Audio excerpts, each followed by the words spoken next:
What is going on, guys? Welcome back to the channel, and today we've actually finally got some exciting news about Battlefield 2042, as the team have just released a new blog post going over some of the feedback loop stuff related to the maps and the map changes in the future, and so I'm going to be going over that with you guys today in this video. There is actually quite a lot to go through in the actual blog post itself, so I'm going to be essentially just going over my rough notes of what they talked about, but I will leave a link down in the description if you guys want to read through the whole thing. Most of it will be covered in the video anyway, but I just thought I'd leave that down there for you guys who want to read the whole thing, because there is, like I said, a heap of information in there, most of which is really good information. Now, before we get into it, if you guys are new to the channel, then definitely hit that subscribe button and turn on those notifications. There is going to be plenty more Battlefield 2042 content on the way in 2022, but with that being said, let's get stuck right into the news. So obviously back in, I think, the start of February, they sort of mentioned that moving forward they're going to be improving their feedback loop and sort of talking with the community a little bit more. And to be honest, from the point when they said that until now, there's been essentially not one word said, so it was kind of starting to feel like that was never going to happen. To be honest, it has been essentially a whole month since they've said anything, but today we did finally get our first sort of feedback loop update, where they've given us a blog post and they've essentially gone through all the stuff they're thinking about, and they want us to give feedback on that, at which point later in this month they will actually sort of come back and pretty much tell us what our feedback has led to be able to change. And so it is definitely a good sign. Things have obviously been very rough over the last couple of weeks and months. There's been essentially nothing to talk about, but we do have some good stuff to go through today. Now, obviously, like I said, the first thing that they're talking about with the new feedback loop stuff is the maps. They said in Feb that they are going to be essentially redoing a lot of the maps, not completely redoing, but just sort of revamping them a little bit, changing some things around, adding some cover, stuff like that, and that is exactly what they're talking about today. Now, the first thing that they've mentioned in terms of what they've found to be wrong with the maps is the traversal time. So essentially it just takes too long to get to certain flags, or from, you know, the spawn point to the general highly populated area of the map. And so the first thing they mentioned is that they are actually going to be sort of changing around the flags and the point of interest in these new map changes, trying to kind of condense everything and just make the maps feel a little bit more similar to what we've known in the past, rather than being so spread out like they are currently. They also then went on to mention that they're aware of like the intensity issues, and they actually started talking about whether 128 players is still worth having. They've kind of mentioned that 64 players does feel like it's a more balanced game mode, and so although it does seem like they're going to be keeping 128 players, they are definitely thinking about whether that's even an option anymore. It's mentioned multiple times throughout this blog post that they are really taking a look at that, but then in saying that, they also do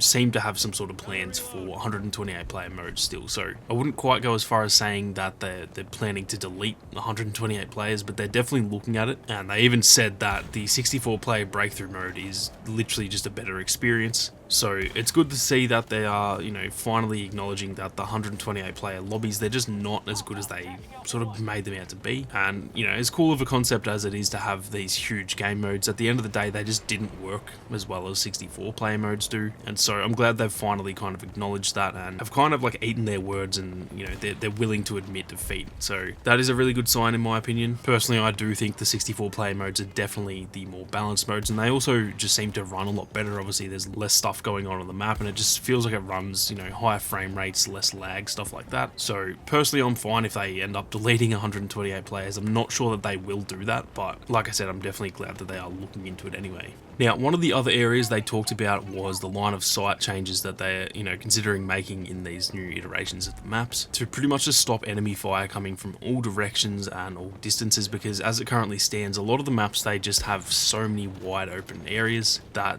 you're kind of in someone's line of sight no matter where you are on the map. It feels like someone can pretty much always shoot you no matter where you are. So they have sort of mentioned that, and they're looking into essentially changing some of the locations to just make it a bit easier to sort of find cover in the areas that they already have in the maps, for example. So they do talk a bit later on about adding more cover, but this is more about, you know, changing the layout of the map currently in terms of where objectives are and stuff like that, so that when you're on an objective, you're not directly in everyone's line of sight. Pretty much just trying to, I guess, increase the cover of the map without actually adding cover, if that makes sense. So I think that's a really good change if they go that way and try and make the most of the layout that they've already got, putting the objectives in, you know, just more covered areas, I guess. And then, like I said, later on they will go into actually adding more cover, but yeah, we'll get into that in a second. But I think trying to make the most of the map maps that they've already got in terms of utilizing what little cover they do have. I think that's already a good change in itself, and I'm very excited to see how they actually go about that. Now, like I said, on top of the, utilizing the map better, they're actually going to be adding more cover as well in certain areas. They didn't really go into detail about what this cover is going to be, so it could be literally anything. It could be more rocks, it could be sandbag bunkers, it could be vehicles, whatever the case may be. But I think for me, this is probably the biggest change, is adding more cover to the maps. Obviously, like I said, it is good to utilize the cover that they do already have and try and implement the layout of the map into those covered areas, but there is only so much cover on these maps. They're very, very open in a lot of cases, and I think adding more cover is definitely going to be the biggest change to these maps. And yeah, they didn't really go into too much detail here, but I do hope this is more than just like putting, a single bus out in an open field and calling that cover. I really do hope that this is like a full overhaul, adding a bunch of sandbag bunkers and like downed choppers and, stuff like that, making it not only better to actually play on, but also looking more like a war, if that makes sense. I hope they don't just put like a rock in the middle of a field, for example. I hope that they try and implement stuff that will help the gameplay, but also sort of suits the world. And so yeah, they didn't go into too much detail, but they will hopefully sort of touch on that a little bit more when they come back later this month to sort of give us an update on the feedback that we've given them. Now, on top of all the stuff they mentioned in the blog post, they also went and gave us some sort of like prototype layouts of Kaleidoscope on both Conquest Large and Breakthrough Large, to pretty much just show us what they're kind of thinking. Now, keep in mind, this isn't set in stone. This is kind of just like an example of what they're thinking. But you can see here the difference in what they currently have in the images on the left there, and then the one on the right is essentially what they're planning to do. So it was really cool to see that. I do think in both cases that the layout is definitely better. It's not a drastic change in my opinion. I don't think that this layout change is going to completely